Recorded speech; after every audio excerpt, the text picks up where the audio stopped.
네, 선생님들 안녕하세요. 방문각 임용국어 류나입니다. 오늘은 위에 제목 써놓은 것처럼 2026 대비 합격 전략 특강을 진행해 보도록 하겠습니다.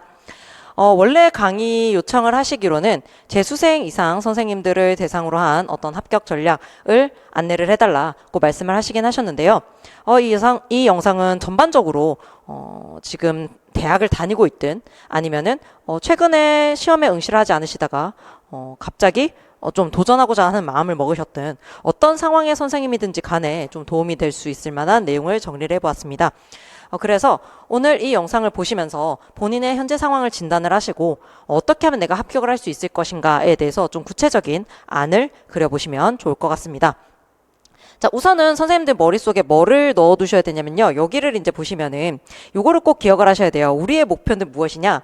국어교사가 되는 거예요. 근데 국어교사가 되는 건데 이 두 번째 줄을 꼭 잊으시면 안 되는 게 행복하고 건강한 국어교사가 되는 것을 목표로 하셔야 됩니다.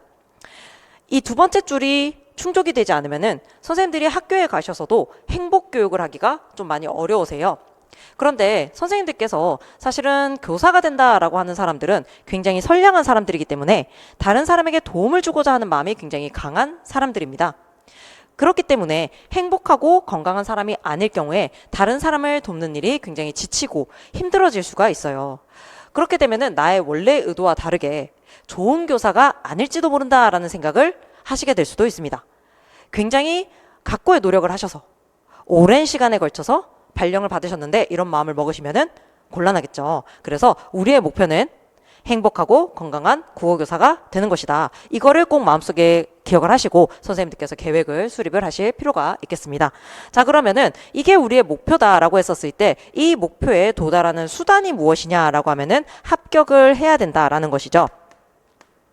그럼 선생님들께서 합격 전략이 무엇이냐라고 하면은 열심히 공부하는 것입니다. 이런 추상적인 얘기를 하면은 안 된다는 거예요. 우리가 이제 합격 전략이 무엇일까요? 라고 하면은 각각의 선생님들의 문제 상황을 좀 고려를 해서 파악을 해서 진단을 내려야 된다라고 생각하시면 됩니다.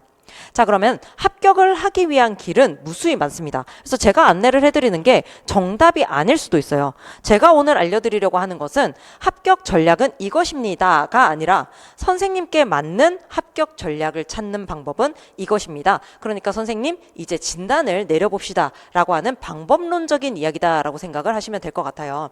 그래서 선생님들께서 만약에 나의 문제 상황이 지금 내가 좀 파악이 잘 안 되는 것 같아 라고 한다면은 오픈 채팅에 방문각 류나 이렇게 치면은 또는 류나 이렇게 치면은 저의 오픈 채팅이 나옵니다. 그러면은 수강생이시든 아니시든 저에게 오픈 채팅으로 현재의 문제 상황을 같이 좀 분석을 해보고 싶다라고 하시면은 지금도 상담을 해드리고 있어요. 그래서 선생님들께서 오늘 이 영상을 보시고 나도 한번 문제 진단을 같이 한번 해보고 싶다라고 하시면은 좀 열린 마음으로 제가 쓴소리를 할 수도 있어요. 조금 이제 혹독한 얘기를 할 수도 있거든요.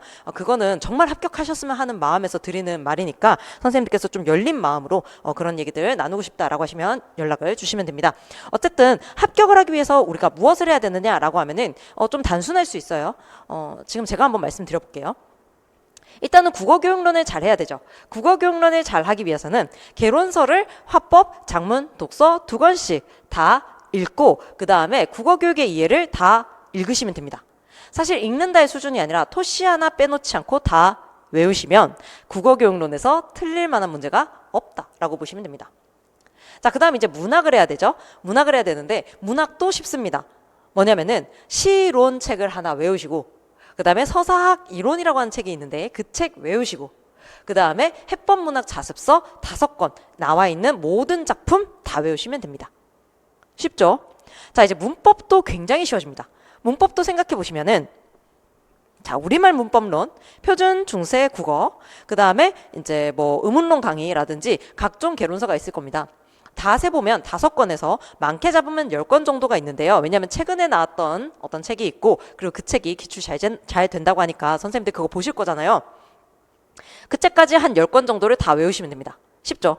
그래서 이제 다 세보면은 국교론 7권, 그 다음에 해법문학 자습서 더하기 이론서 7권, 14권이네요. 거기에 더하기 10권, 문학, 이론서 10권 이렇게 됩니다.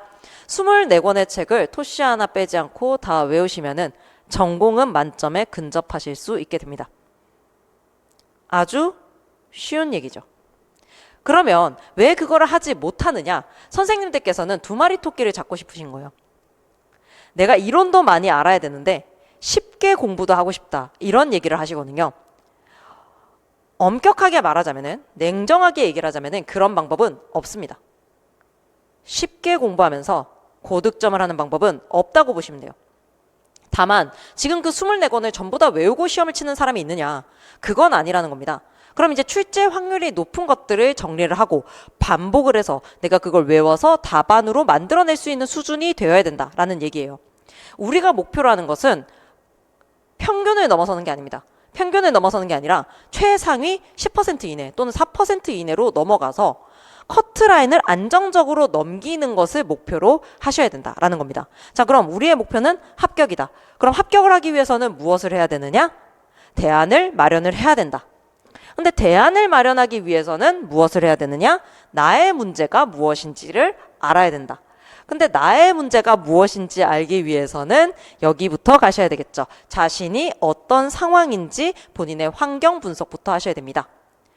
교육학에서 들어보셔서 아시겠지만 이런 방식이 약간 백워드 방식에 가까워요. 그래서 오늘 이제 백워드 방식으로 선생님만의 합격 전략을 도출해 나가보자라는 겁니다. 지금 책상 위에 빈 종이가 있으시면 훨씬 좋아요. 그래서 이 영상을 보시면서 제가 설명해 드린 것을 한번 분석을 해놔보고 그 다음에 이제 문제점도 같이 분석을 하고 그 다음에 이제 나의 대안을 마련하는 방식으로 천천히 따라오시면 오늘 나만의 합격 전략을 마련할 수 있다. 이렇게 보실 수가 있겠습니다. 자, 먼저 자신의 환경을 분석해 보도록 하겠습니다. 자신의 환경이라고 하는 것은 첫 번째 물리적 환경이 있고 그 다음 경제적인 환경이 있습니다. 그 다음에 여기 심리적 상태를 적어 놓기는 했는데요. 조금 더 복잡하게 얘기를 하자면은 여기에 신체적 상태도 함께 넣어 두시는 것이 조금 더 적합하겠죠. 그래서 선생님들께서 건강이라고 하는 하나의 키워드로 본인의 상황을 분석을 하시겠지만 건강이라고 하는 키워드로 분석을 하시게 될 경우에는 신체적 상태만을 고려할 가능성이 높다라는 겁니다. 그런데 신체적 상태만 고려해서는 우리 시험 대비에 좀 어려움이 커요. 그래서 심리적 상태까지도 선생님들께서 고려를 해 주셔야 될 것 같다. 자, 그럼 위에서부터 해보도록 할게요. 자, 물리적 환경. 선생님이 처하신 물리적 환경을 먼저 분석을 하셔야 됩니다. 예를 들어서 지금 카페 같은 데에서 순공시간 몇 시간이면 합격할 수 있나요? 이런 질문들을 하시는데요.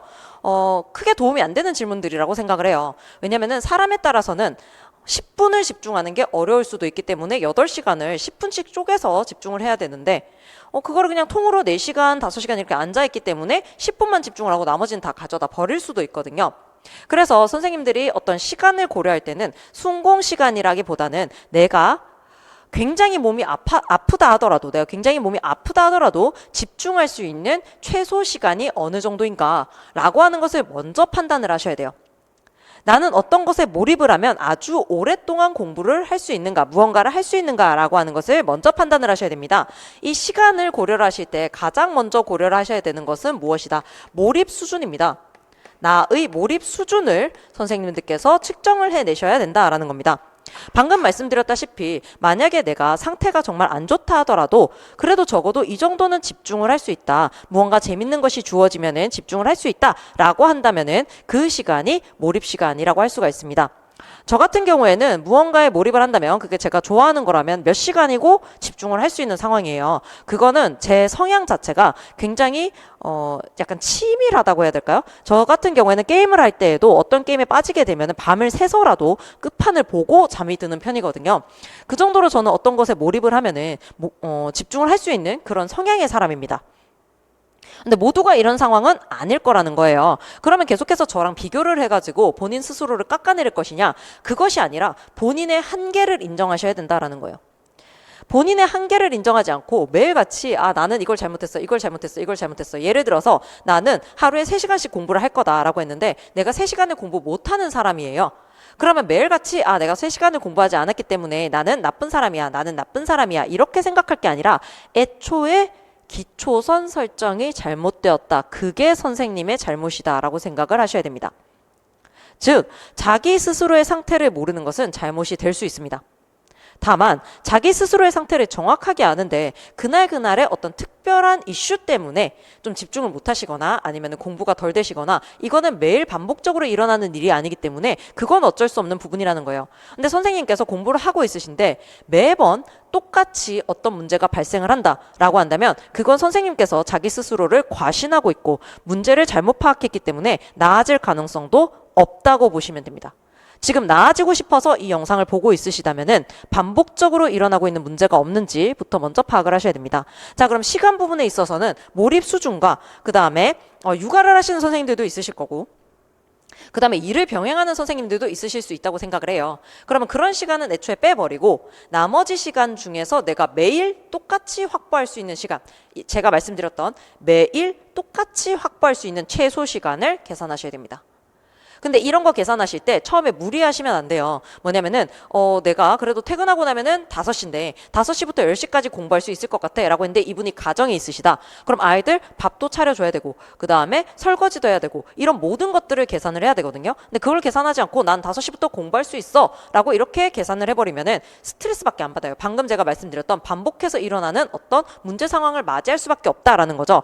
그래서 처음에는 정말 최소 시간으로 해서 한 일주일 했었을 때 그 일주일이 정말 별 무리 없이 실천이 되었다라고 한다면 30분씩 늘려보는 것을 추천드립니다. 최소 시간을 설정하신 다음에 일주일씩 실천을 해보시고 그게 무리가 없다라고 하면은 30분씩 늘리셔야 돼요. 무리가 없으시면은 반드시 30분씩 늘려가셔야 됩니다. 무리가 안 되니까 나는 이 수준에서 머무를게 라고 하면은 결코 발전이 빠르게 오지가 않아요. 그래서 선생님들께서 내가 확보할 수 있는 최대 시간까지 선생님들이 한번 해보시는 거. 그래서 일주일간 내가 예를 들어서 4시간 확보가 되고 있다. 그래서 4시간 반으로 늘렸는데 이렇게 실전을 했더니 내가 조금 무리가 오는 것 같다. 왜냐면은 설거지하고 나면은 30분이 부족할 수도 있고 내가 4시간까지는 체력이 됐었는데 그거 조금 넘어가니까 집중도가 떨어져서 안 되더라. 이런 억지로 하실 필요가 없이 나는 4시간만큼은 지킨다. 요거만큼은 지키고 내가 스트레스 받지 않겠다라고 생각을 해주셔야 됩니다. 그런 거 이제 선생님들께서 공부할 수 있는 시간을 한번 계산을 해보셔야 돼요. 자신의 기초선을 설정을 해보셔야 되고요. 그 다음에 이제 공간 같은 경우에는 나는 어디에서 공부를 할 것인가 라고 하는 것을 이제 고려하셔야 됩니다. 이거를 내가 공부가 원래 저는 이런 데서 집중이 잘 돼요 라고 해서 그런 데서 공부를 하겠다라고 결정을 하시는 경우가 있는데요. 그게 아니라 내가 꾸준히 안정적으로 거기에 갈 수 있고 그리고 그 환경을 사용을 할 수 있고 그런 차원에서 저는 카페가 좋지 않은 공간이라고 생각을 합니다. 왜냐하면은 카페에서 공부를 하겠다라고 가면은 내가 원래 좋아하는 자리가 있으실 거예요. 그런데 그 자리가 매일 확보가 되느냐라고 하면은 매일 오픈하는 시간에 달려갈 거 아니면은 그 자리가 확보가 안 될 수도 있다라는 거죠. 그러면은 그 자리가 확보가 안 되면은 이게 유동성이 있는 거예요. 내 집중력이 유동성이 생기거든요. 그런 불완전한 부분을 선생님께서 줄여나가셔야 된다라는 겁니다. 그래서 매일같이 내가 활용할 수 있는 공간, 똑같은 컨디션으로 활용할 수 있는 공간. 그러니까 옆에 막 애기 장난감 있을 수도 있고 아니면 내가 혼자 지내는데 기간제를 하고 있다. 기간제 교사를 하고 있다. 그래서 옆에 연구하는 책들 막 널려져 있을 수 있어요. 장소가 깨끗해야 된다는 의미가 아니에요. 장소가 깨끗하고 더럽고의 차원이 아니라 내가 안정적으로 그 공간을 동일한 컨디션으로 사용할 수 있는 공간인가 라고 하는 거. 그래서 나는 어디에서 공부할 것인가 라고 하는 것을 결정을 하셔야 됩니다. 저는 시간이고 공간이고 간에 변동성을 최소화시키는 것이 가장 필요하다고 생각을 합니다. 그래서 그것을 습관화시키셔야 선생님께서 11월까지 장기적으로 공부를 하실 수가 있어요. 이게 들쑥날쑥하면은 괜히 자기에게 관대해지거든요. 그래서 자기에게 관대해지지 않을 수 있도록 정말 정해진 장소, 정해진 시간 그것을 지금 2월 안에 좀 어느 정도 윤곽은 잡으셔야 되겠다라는 생각이 듭니다. 만약에 2월 안에 그게 윤곽이 안 잡혔다라고 한다면은 늦어도 3월 안에는 그것을 윤곽을 잡으시고 계속적으로 실천해 나가셔야 됩니다. 자, 그다음 두 번째 경제적인 환경인데요. 이거는 이제 내가 공부에만 몰입할 수 있는 경제적 여건인가라고 하는 것을 결정을 보셔야 된다라는 겁니다. 작년에도 이런 전략 소개해드리는 영상에서 경제적 여건에 대해서 말씀을 드렸었는데요. 저는 이게 상당히 중요한 부분이라고 생각을 합니다. 경제적 여건이 어떤 상태이냐에 따라서 이게 조금 여유 있는 마음으로 수험 생활을 지속할 수 있는 경우가 있고요. 그게 안 되는 경우도 있어요. 근데 이건 얼마가 있어야 된다 이런 차원이 아니고 100만 원만 있더라도 만족하시고 공부에 몰입할 수 있는 선생님이 있는 반면에 2천만 원, 퇴직금으로 받아는 2천만 원이 있다 하더라도 나는 돈이 적어. 나는 돈이 더 있어야 돼. 라고 생각하면서 이제 노후 걱정 이런 것들을 하시면서 몰입을 못 하시는 경우도 있어요. 그래서 나는 얼마 정도 있어야 안심이 되는가? 요걸 이제 고민을 해보시고, 만약에 그 안심되는 돈이 지금 나에게 없다라고 한다면 차라리 포기를 하세요. 차라리 포기를 하시고, 나는 지금 이 돈이 없는 나의 지금 한계 지점은 내가 인정을 하겠다. 지금의 한계 지점은 인정을 하고 대신에 오래 공부하기로 마음을 먹었으니까 이 마음 변치 않고 내가 이 불만사항은 다시는 떠올리지 않겠다라고 생각을 하시는 게 필요하겠다라는 겁니다. 생활이 유지가 안 되는 상황에서 수험 생활을 하는 것만큼 스트레스 요인이 되는 게 없어요. 이게 자본주의의 논리이기는 하지만 모든 것이 자본주의에 의해서 흘러가진 않는다라는 약간 낭만적인 이야기 하고 싶으신가 본데 아닙니다. 돈이 없고 돈이 부족하다고 느끼는 순간 엄청난 스트레스가 오게 될 수 있고요. 그런 것들로 인해서 기간제를 반드시 해야 된다. 이렇게 마음먹으시는 선생님들도 있어요. 실제로 있는 상황이거든요. 그렇기 때문에 내가 스트레스 받지 않는 선에 어떤 경제적인 여건이 확보되어 있는가라고 하는 거, 이런 것을 선생님이 계산을 해주셔야 됩니다. 그 다음 요거는 현재 상태를 고려를 해주셔야 되고요. 이 심리적 상태랑 신체적 상태는 현재 상태를 고려를 해주시되, 여기에서는 선생님께서 떠올리셔야 되는 것이 무엇이냐면은 내가 되고 싶은 상태, 워너비 상태, 되고 싶은 상태를 떠올리셔야 돼요.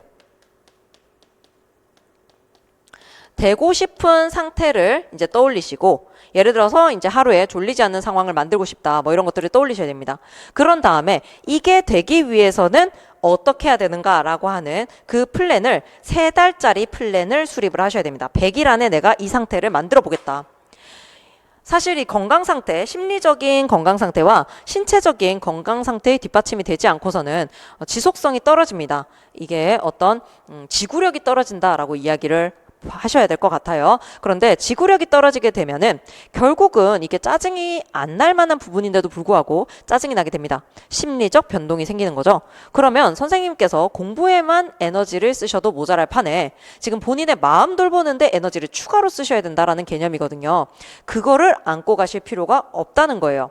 그런 사소한 것들을 줄여나가셔야 결국 합격에 다가간다라고 보시면 됩니다. 그래서 얘는 되고 싶은 상태를 떠올리셔야 되고요. 그 다음에 요 물리적 환경과 경제적 환경 같은 얘네 같은 경우에는 무엇을 떠올리셔야 되냐면 기초선입니다. 일관성 있게 유지할 수 있는 기초선을 설정하셔야 돼요. 얘는 내가 시험을 치는 그날까지 유지를 하겠다라는 마음가짐으로 얘네를 분석해 내셔야 됩니다. 그래서 저는 변동 없는 상태를 굉장히 좋아해요. 그리고 그런 변동 없는 상태여야 저도 이제 어떻게 해보자라는 얘기를 할 때 선생님과 같이 어떤 것을 예측을 할 수가 있거든요. 그런데 선생님이 굉장히 널뛰는 정신 상태 또는 널뛰는 공간 그리고 널뛰는 시간대를 가지고 있으신 거예요. 그럼 제가 이렇게 해보자라고 해봤자 다음 주가 되어서 시간이 변동이 생기는 거예요. 다음 주가 되어서 저 그 카페 갔는데 자리가 확보가 안 돼서 공부 못했어요. 이런 이상한 얘기를 제가 들어야 되는 거예요. 그런 기타 환경까지 고려를 해서 어떤 대안을 마련하기는 너무나 어렵습니다. 그래서 변동이 없는 어떤 환경을 마련을 해 두시고 그 상황에서 내가 무엇을 할 것인가 라고 고민하는 것이 가장 적합하다. 그래서 제일 첫 번째 선생님들께서 하셔야 되는 것은 무엇이다? 자신의 환경을 분석해야 된다. 물리적 환경과 경제적 환경 같은 경우에는 일관성 있게 유지할 수 있는 기초선을 선생님께서 도출을 해내시고 이것을 벗어나는 부분은 최소화시키되 경제적 환경 같은 경우에는 이것을 벗어나는 상황이 올 수도 있어요. 하지만 오래 몰입하기로 하셨다면, 시험에 몰입하기로 하셨다면 얘로 인한 스트레스는 받지 않으시는 게 최선입니다. 그 다음 아래쪽 심리적 상태와 신체적 상태는 되고 싶은 상태를 쓰신 다음에 이러한 상태를 무조건 만들겠다. 무조건 만드는데 내가 지킬 3달의 계획을 세우세요. 그리고 무조건 지켜보신 다음에 만약에 그때 내가 이런 상태가 못 되었다. 그러면 계획을 수정을 하셔야 됩니다. 계획을 수정해서라도 내가 원하는 상태로 시험 전까지 반드시 만들어 나가겠다. 이렇게 생각을 하시고 진행을 해주셔야 된다. 자, 여기까지 진행이 되셨다면은 두 번째, 문제 상황을 도출해야 됩니다. 근데 이때 문제 상황이라고 하는 것은 무엇이냐면 시험을 치르는 데 있어서 문제 상황이다 라고 보시면 됩니다. 3개 정도로 이렇게 구분을 해볼 수가 있는데요. 첫 번째는 내용의 부족입니다. 내용의 부족은 뭐냐면은 배경 지식의 부족이에요. 얘는 배경 지식이 부족한 거죠. 답안의 부족이라고 하는 것은 이게 너무 짧거나 이 양의 경류를 지키지 못하고 있다. 양의 경류를 지키지 못하고 있다. 너무 짧거나 너무 길거나. 그 다음에 감각의 부족은 뭐냐면은 최근 트렌드, 어떤 최신 트렌드를 따라가지 못하고 있다. 이렇게 보실 수 있겠습니다. 자, 첫 번째 내용이 부족하다라고 하는 것은 배경 지식이 부족하다라는 건데요. 실제로 재수하는 선생님, 자기 지금 재수하고 있다 이렇게 얘기하거나 아니면 3수 이상이라고 말씀을 하시는데도 불구하고 내용적인 측면에서 잘 모르시는 부분이 있는 경우가 있어요. 저는 이럴 경우에 차라리 초수 선생님이 낫다고 생각을 합니다. 왜 차라리 초수 선생님이 낫다고 생각을 하냐면 아예 잘 모른다고 생각하시기 때문에 제가 알려드리는 것을 웬만하면 다 외우시려고 생각을 하세요. 웬만하면 다 소화를 하려고 마음을 먹고 있고 저와 이제 우호적인 관계로 굉장히 추진력을 얻어서 진행을 할 수가 있다라는 거죠. 그런데 재수 이상 선생님, 3수 이상 선생님은 무슨 얘기를 하시냐면은 제가 알기는 다 아는데 이런 얘기를 하세요. 선생님, 다 아시면은 작년에 합격하셨어야 돼요. 냉정하게 말하면 작년에 합격하셨어야죠. 근데 지금 합격 안 하신 거잖아요. 그렇다는 것은 다 아는 상태가 아니다라고 보시면 됩니다. 다 아는 상태가 아니고 그 다음에 다 알고 있다 하더라도 이게 답안으로 도출이 될 정도로 압축적으로 정리가 되어 있지 않다라고 보시면 되는 거예요. 그래서 본인이 어떤 배경 지식이 부족한 것은 아닌가라고 하는 것을 치밀하게 좀 보셔야 됩니다. 그리고 국어교육론 같은 경우에는 제가 아까 말씀드렸던 그 개론서들을 읽는 것은 기본이라고 볼 수가 있습니다. 국교론은 어렵게 출제가 되지 않습니다. 그래서 본문 분석들을 연습을 하시려고 하는 것 같아요. 그런데 기초 이론 공부가 제대로 되어 있다면 본문을 보는 것만으로도 어디에 출제가 될 거다라고 하는 것을 도출해 내실 수가 있습니다. 농담이 아니고 실제로 학력평가 같은 거 출제를 할 때에도 저는 지문만 보고서도 어느 부분에서 지금 출제하려고 의도를 하고 있다라고 하는 게 살짝 느껴져요. 왜냐면 그 지문들이 애초에 제작된 지문이기 때문이에요. 어디서 뜯어온 지문이 아니라. 그렇기 때문에 의도를 가진 문장들이 있는 거거든요. 이런 것들을 알아보기 위해서는 이론의 바탕이 있어야 된다라고 보시면 됩니다. 그래서 내가 배경 지식이 부족한 것은 아닌가. 그런데 지금 두 번째 경우가 있긴 합니다. 아까 너무 냉정하게 얘기한 것 같긴 한데 만약에 본인이 배경 지식이 어느 정도 있다. 물론 지금 다 비슷비슷한 상황이잖아요. 합격하신 분들도 사실 배경 지식 다 있는 분들은 아니에요. 모든 것을 다 알고 시험을 치는 사람은 없다고 보시면 됩니다. 그러면 지금 그 사람과 나의 차이가 뭐냐. 어느 정도 수준이 비슷하다. 배경 지식의 수준이 비슷하다라고 한다면 차이가 뭐냐라고 했었을 때 답안이 부족한 상황일 수 있습니다. 너무 짧거나 너무 길거나인데 대부분 너무 길게 쓰고 있으세요. 실제로 이제 채점 같은 경우 채점에 가서 보게 된다면은 모범 답안은 200자에서 300자 정도로 제시되어 있는 것을 볼 수가 있습니다. 물론 선생님들께서 합격하시고 채점관으로 들어가셔야 확인을 하실 수 있겠지만 실제로 그렇습니다. 200자에서 300자 안에서 답안이 끝이 나고요. 짧으면은 이제 200자 안으로 들어오는 경우도 있어요. 그럼 두 줄 안에서 끝이 난다는 거거든요. 4줄짜리 답안을 준다는 것은 그 안에서 서술을 충분히 할 수 있다라고 하는 걸 전제로 하고 있다라고 보시면 됩니다.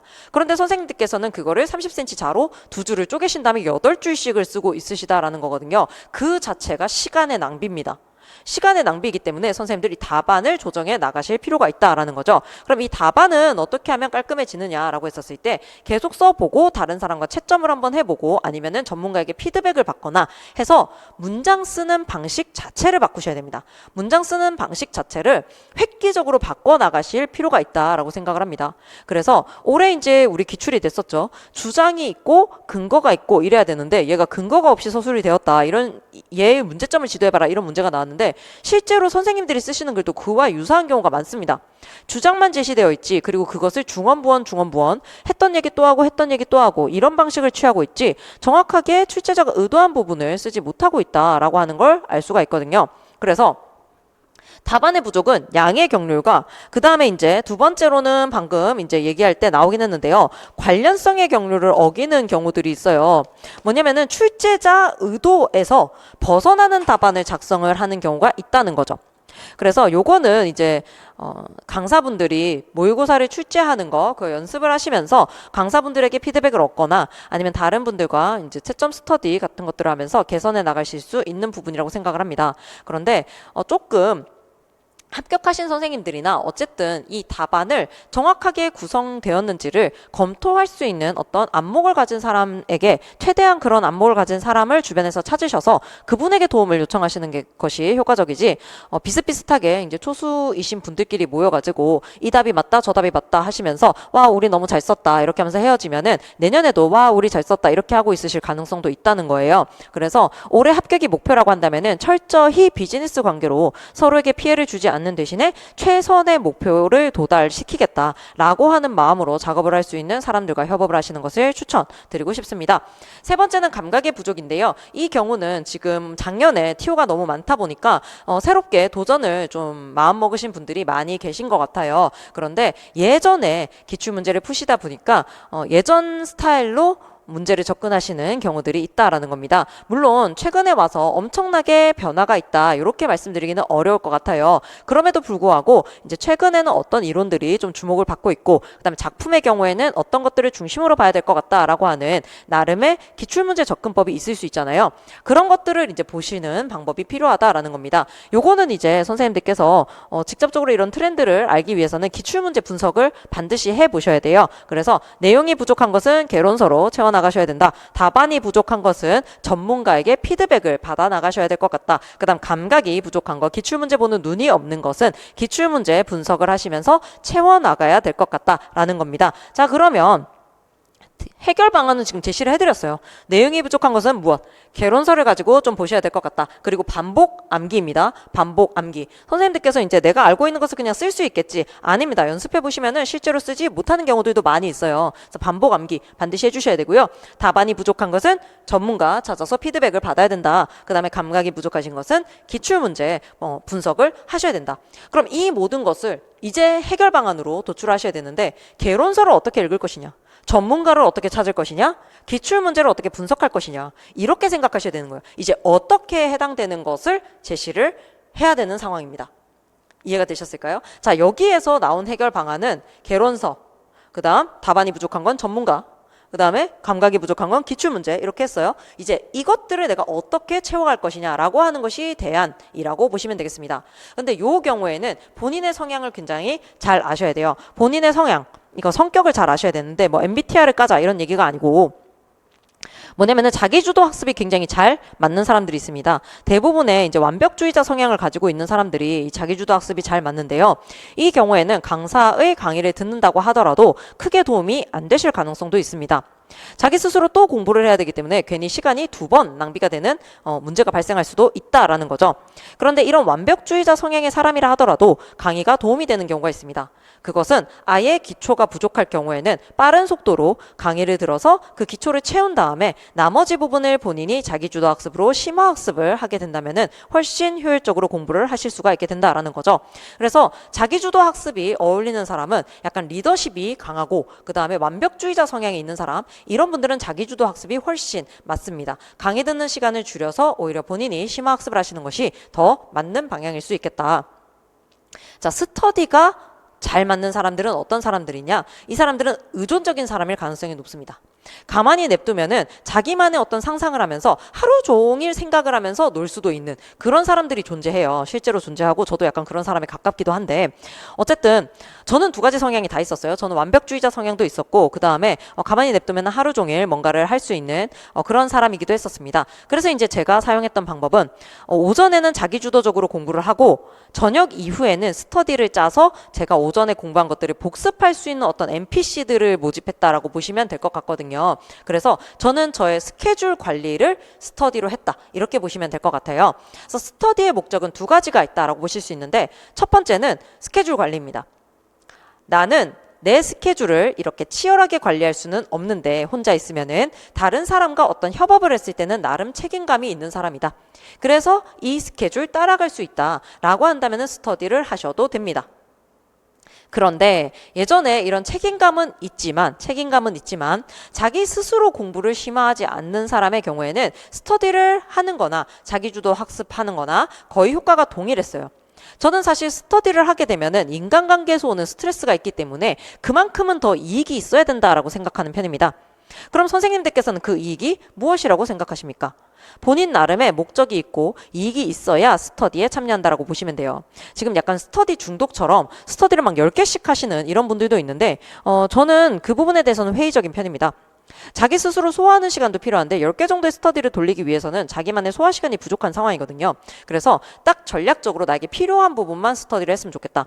그럼 스터디가 필요한 분야는 뭐냐? 방금 얘기했던 것처럼 스케줄 관리. 그다음에 두 번째, 다른 사람과 좀 논의가 필요한 분야입니다. 예를 들어서 기출문제 같은 경우에는 우리가 답이 공개되어 있기는 하지만 물론 교육과정 평가원에서 공개한 답은 아니고 각 강사분들이 공개한 답이 되겠죠. 그런데 그 답안이 확실한지라고 하는 것을 우리가 다시 검토를 하고 그다음에 여기에서 무엇을 더 추가 출제할 수 있을지 이런 것을 봐야 된다라는 거예요. 근데 저야 수업 준비를 해야 되고 그다음에 이제 이 수업을 통해서 경제적 이익을 창출하고 있기 때문에 저야 나의 일이다라고 생각하면서 즐겁게 할 수가 있겠죠. 근데 선생님들께서는 안 그래도 공부할 거 많은데 이거 매년 내가 혼자 하고 있어야 된다. 추가 출제 요소 내가 혼자서 봐야 된다. 이러면은 시간 낭비가 될 수가 있습니다. 그럴 경우에는 무엇을 하자? 분업을 해야 된다라는 거예요. 산업화 시대의 가장 큰 좋은 발명품이죠. 분업을 하셔야 돼요. 그래서 분업을 하셔가지고 이 기출문제에서 무엇이 추가 출제가 될 수 있는가 이런 것들을 파악해 나가시는 게 훨씬 전략적일 수 있다. 그래서 분업이 필요한 분야. 다른 사람의 생각이 궁금하고 알아야 되고 분업이 필요한 분야 같은 경우에는 스터디를 하셔도 됩니다. 그러니까 이제 이렇게 짜지는 거예요. 만약에 내가 강의를 듣고 있다. 그런데 내가 스케줄을 못 따라갈 것 같다. 나는 인강 미룰 것 같다. 이러면 스터디 하나 구하실 수는 있어요. 내가 스케줄 관리용으로 스터디 하나 구했다. 그다음에 공부하다 보니까 내가 이거 개론서 타이핑을 하시는 경우가 있는데 물론 혼자 사용한다면 저작권에 위배가 안 된다라고 하시면서 이제 타이핑을 하시는데 만약에 내가 그런 걸 하고 싶다. 그럼 이거 혼자 타이핑하면 너무 힘들죠. 그러면 분업을 하실 수도 있는 거예요. 그런데 이 외에 이러한 목적이 없이 뚜렷한 목적이 없이 참여하는 스터디는 독이 될 수도 있습니다. 그런데 이제 스터디가 도움이 되는 사람들은 어떤 사람들이다? 첫 번째, 자기 혼자서는 스케줄 관리 못하는 사람. 두 번째, 그나마 다른 사람이 함께 할 경우에 훨씬 더 시너지 효과를 내는 사람. 이런 사람들은 스터디에 참여하시는 게 적절하겠습니다. 그 다음 이제 이런 경우가 있어요. 이제 세 번째 강의가 적절하신 분들인데 독립적으로 학습을 잘 하지 않으세요. 그 다음에 이제 임용판에 거의 처음 뛰어들어서 뭐가 뭔지를 거의 모르세요. 이런 경우에는 전문가의 도움으로 빠르게 길을 찾아가는 것이 훨씬 필요하겠다 이런 생각이 들고 그다음 아까 말씀드렸던 자기 혼자서는 공부를 하지 못하는 독립적이지 못한 사람 근데 그런 사람이면은 사실 교사가 되면 안 되는 거 아니야? 이런 생각을 할 수도 있겠지만 그런 판단은 합격하고 나서 해도 상관없어요. 합격하고 나서 이게 맞느냐 안 맞느냐를 다시 고민해봐도 상관없다라는 거거든요. 합격하기 전에 계속 그 생각하느라 공부 시간만 낭비하는 게 훨씬 더 나쁘다라고 생각을 합니다. 그렇기 때문에 강의를 듣는 것이 훨씬 적합하신 분들은 첫 번째 기초가 너무나 부족해서 빠른 속도로 이거를 잡아가야 되는 사람 속도전을 하고 싶은 사람 그 다음 이제 두 번째 약간 의존성이 있어서 독립적으로 학습을 하지 못하기 때문에 다른 사람이 정리해 주는 것을 가지고 어떤 효과를 보고 싶은 사람 그래서 사실 이 강의를 선택을 하실 때는 강의의 방식으로 공부를 하겠다라고 선택을 하실 때에는 고등학생들이 사교육을 선택하는 이유와 동일하게 접근을 하셔야 된다라고 생각을 합니다. 고등학생들은 사교육에 접근을 하고 나서 항상 무엇을 따지냐면은 중간고사, 기말고사를 친 다음에 그래서 효과가 있었는가라고 하는 거, 내가 이익을 받는가라고 하는 것을 반드시 따져요. 그러면은 이 강의를 들었을 때 뭔가 발전이 있어야 된다라는 거죠. 그래서 그 발전을 내가 내 힘으로는 못하겠지만 반드시 얻어가겠다. 무엇을 해서라도 돈을 투자해서라도 내가 하겠다라는 마음가짐이 있으시다면은 강의를 시도해 보시는 것도 필요하겠습니다. 그래서 여기 보시면은 자기주도 학습, 스터디, 강의 중에서 이제 고르셔야 되는데 자기 성향에 따라서 골라야 된다라는 거예요. 여기서 이제 대안은 해결 방안은 말씀드렸고 자신의 어떤 대안이 어느 방향이냐. 하나만 선택하는 것이 아니라 여러 개를 복합적으로 하실 수도 있겠죠. 근데 그것을 하실 때 반드시 뭐를 고려해야 되느냐? 저 환경적인 부분 고려를 하셔가지고 진행을 하셨으면 좋겠다. 그래서 작년에는 제가 공부법 특강도 했었어요. 그래서 이제 제가 어떻게 공부를 했었다라고 하는 것도 안내를 드렸었는데 그때 이제 말씀드렸던 것 중에 핵심은 뭐냐면은 저는 거의 변화 없는 1년을 보냈습니다. 스케줄에 거의 변화가 없었고 일상생활이 거의 동일했어요. 똑같은 시간에 운동하고 똑같은 시간에 밥 먹고 똑같은 시간에 씻고 똑같은 시간에 공부를 했었습니다. 그렇게 한 이유는 뭐 때문이다? 아까 처음에 말씀드린 것처럼 변화가 있으면 또 그에 적응을 해야 된다는 거예요. 저는 그렇게 적응하는 에너지조차 아깝다라고 생각을 했습니다. 이런 삶을 보내시는 게 가장 효율적이라고 저는 생각을 해요. 다른 방안도 있다라고 말씀을 하시고 싶으신 거 압니다. 그런데 효율만을 따지자면은 이거만한 게 없다라고 저는 단언컨대 말씀드릴 수가 있어요. 그래서 제 나름으로는 어떤 방향성을 보여드렸고요. 지금 여기까지 프로세스 따라오셨다면은 본인 나름의 어떤 결정이 되셨으리라 생각을 합니다. 그래서 꼭 강의를 들어야 되는 것도 아니고 반드시 뭐 자기주도 학습을 해야만 하는 것도 아니고 이런 상황이다라고 생각을 하시고, 만약에 강의를 선택했다라고 한다면은 자기주도 학습 시간을 어떻게 하면 줄여갈 수 있을 것인가, 조금 더 챙겨주는 부분이 있느냐 없느냐 이런 것들을 따지시면서 좀 현명한 선택, 자기에게 가장 이익되는 선택, 자기랑 잘 맞는 선택을 하시는 게 좋을 것 같다라는 생각이 듭니다. 그 다음에 이제 스텝 4번은 뭐냐면은 성찰과 조정의 시간이 있어야 된다라는 건데요. 이렇게 계획을 열심히 세웠음에도 불구하고 계획이 잘 안 맞는 경우가 있어요. 그러면 성찰과 조정은 필요한데요.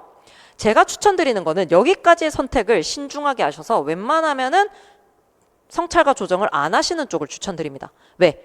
또 이제 4월에 변화가 오면은 또 거기에 적응을 해야 되고 이렇기 때문에 계속 똑같죠. 적응을 해야 되는 에너지를 아껴서 공부하는 데 쓰는 게 훨씬 낫다라는 게 저의 입장입니다. 그래서 선생님들 핵심은, 지금 이 모든 이야기들의 핵심은 일관성 있게 이제 수업을 들을 수 있는, 일관성 있게 학습을 할 수 있는 시스템을 구축해야 된다로 보시면 돼요. 핵심이 뭐라고요? 일관성 있게 학습할 수 있는 시스템을 구축해야 된다. 그것에 따라서 내가 1년을 보내고 또는 10개월을 보내고 또는 8개월을 보내서 합격을 하겠다라고 마음을 먹으셔야 돼요. 우리의 목표는 뭐다? 행복하고 건강한 국어교사가 되는 것입니다. 1년 공부하면 될 것을 3년 공부하고 3년 공부하면 될 것을 10년 공부하고, 이런 사람이 과연 건강할 것이냐. 그 사이에 소모된 정신력과 그 사이에 소모된 체력과 이런 것들로 인해서 더 건강하고 더 행복할 수 있었던 국어교사가 덜 행복하고 덜 건강한 국어교사가 될 수 있다는 거예요. 그래서 이 시험 같은 경우에는 최단기간에 끝내시는 게 가장 현명하십니다. 그럼 나는 최단기간에 끝내기 위해서 뭘 할 것이냐?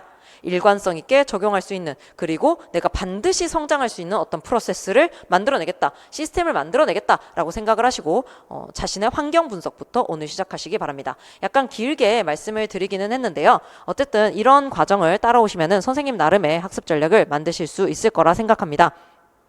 선생님 스스로 이제 공부를 하실 때 항상 이제 좀 회의감이 들거나 이 공부 너무 재미없다 이런 생각이 드실 때가 있을 거예요. 우리가 이 공부하는 내용을 선택했냐라고 하면은 우리는 이 공부하는 내용은 선택한 적이 없습니다. 항상 주어진 것에 따라서 공부를 했다라는 거죠. 그럼 선생님께 추천드릴 수 있는 것은 적어도 이 나에게 억지로 주어진 내용을 즐겁게 공부할 수 있는 환경과 방법을 찾으셔서 선생님이 가장 빠르게 합격하실 수 있는 길을 찾으시기 바란다라는 겁니다.